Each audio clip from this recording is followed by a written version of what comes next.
Some people really get focused on the subject line and get too wordy and everything, but you want to build curiosity. You want to appeal to executives. And I found that that is the most effective way to do so and has definitely led to a lot of awesome conversations. Initiating becoming a hiring machine sequence in 3, 2, 1.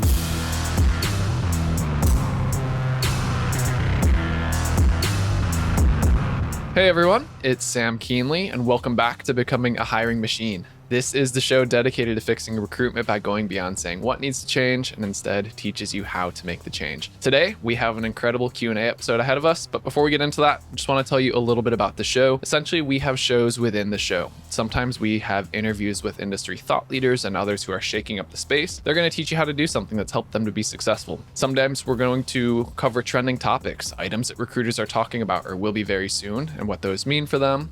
Every Tuesday, come on by for a Tactical Tuesday episode. We're going to go deep on how to do something that's going to help you drive better results every day in your role.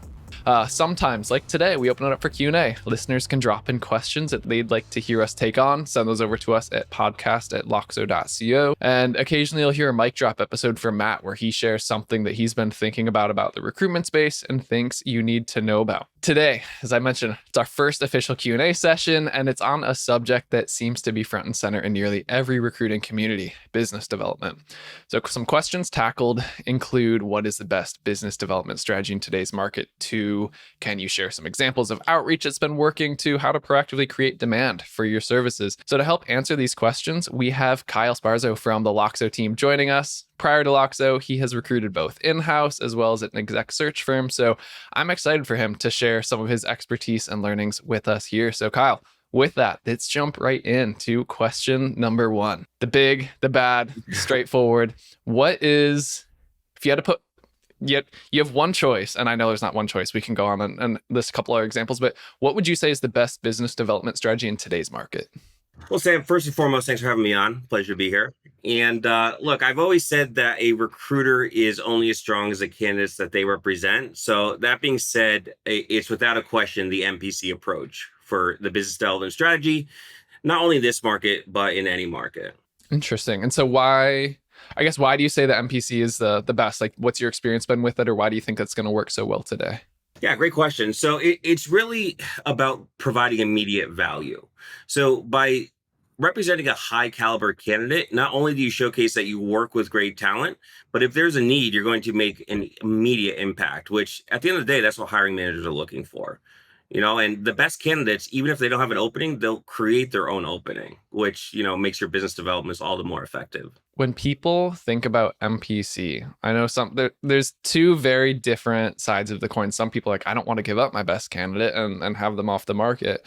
And other people, I've heard people that make up a candidate. They don't really have someone that fits this. They almost use this as a foot in the door approach. So I guess when you've done this in the past, how have you gone about, I guess, just your soup to nuts, start to finish, with the process and the outreach from the biz dev standpoint?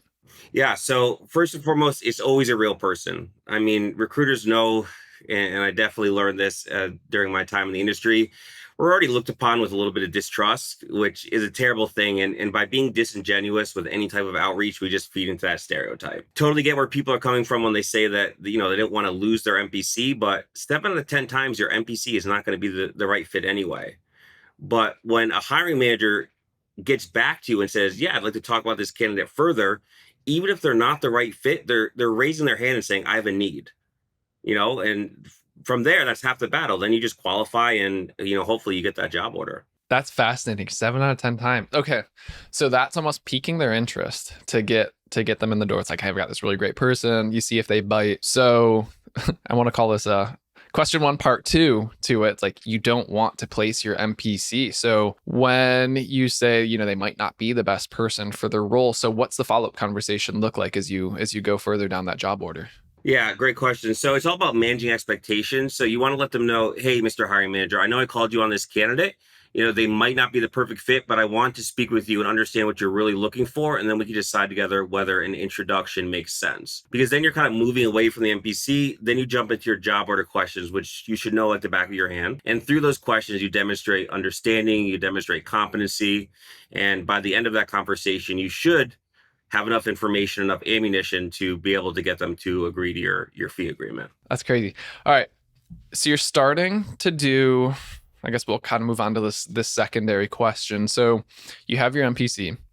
Now you need to go about the outreach. So you want to reach the hiring managers or whoever's attention you're trying to attract. So do you have any specific examples that you can share? Yeah, absolutely. So, I mean, it is mission critical to have a good subject line, and I've cashed a lot of checks with the subject line confidential introduction.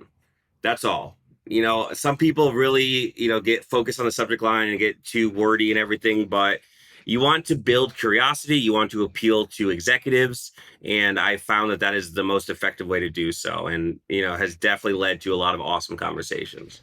And so this works or applies equally as much for, a CMO that you want to introduce as it might, someone who's early in their career, mid-level. It's a harder to place role, but it doesn't matter the seniority of the position. You found that pretty well holds true. Nope, totally elastic. Everyone likes a confidential introduction, so they're always eager to open the email at the very least. Okay, so you've gotten them to open the email. Now this is always the hard part. You see, I mean, there's times where I'll see an email, it's like 3 sentences. I'm like, well, I still don't understand. What do you want out of this? I get emails that are, I'm like, holy cow, did you just send me War and Peace? Please shorten this up. I don't know where to get started.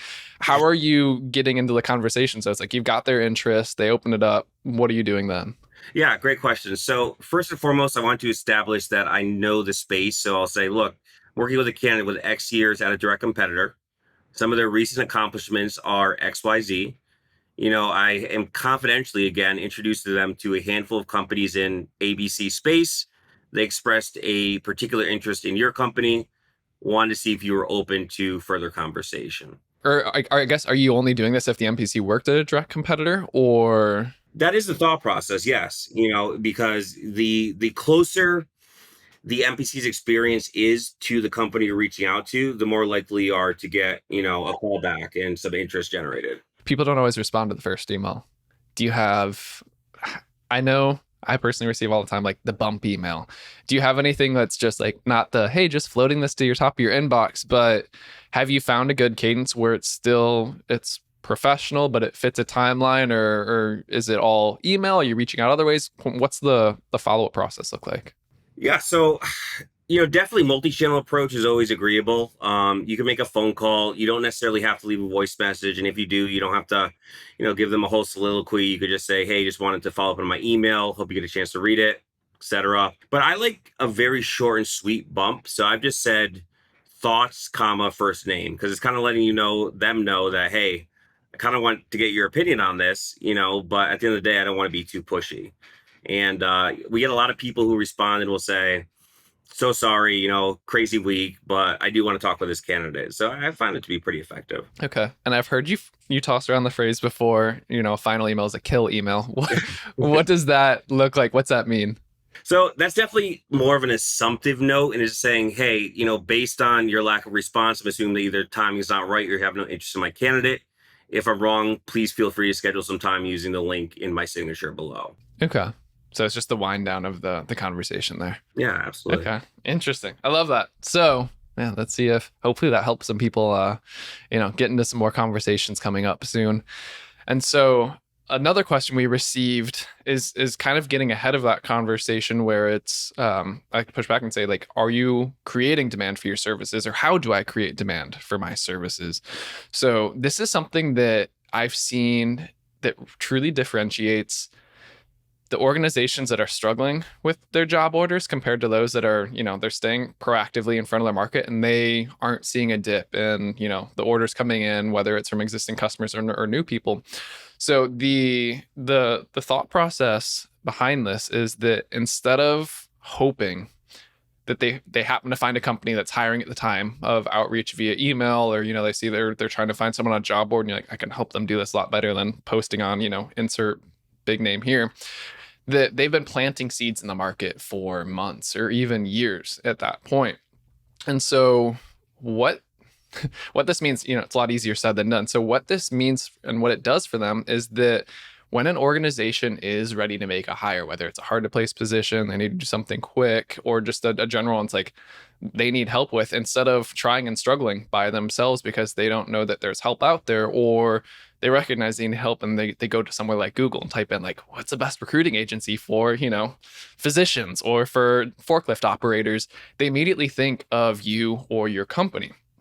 And so the trick is how you go about doing this. And so this is where I say you have to create demand for your services, but you have to do that in a way that educates the market, that develops the relationships ahead of time before you make any ask. And honestly, I think it's easier to market services because you are what's being purchased, or your company is what's being purchased at the end of the day. So by showcasing things like your knowledge, your skills, your experience, so you can share stories, you can share questions that you're getting in one-on-one conversations, because usually a lot of other people have those same questions or are trying to solve for those. So sharing those in the places that the hiring managers are also spending their time. A lot of people are on LinkedIn, a lot of people are on Facebook, a lot of people are on Reddit, YouTube, go find where they're at and start sharing this type of stuff. And the more that you give, eventually that's going to come back. And what this does is it creates the connection between you and the problem that you solve for. And once they have a need for that, they're going to come to you. They're not going to go to Google and find like, who's the best recruiting agency for this, or try to figure it out themselves. They're just like, oh yeah, Kyle does that. He talks about that all the time. That's right up his alley. Why would I do this? I'm just going to go reach out to him. So,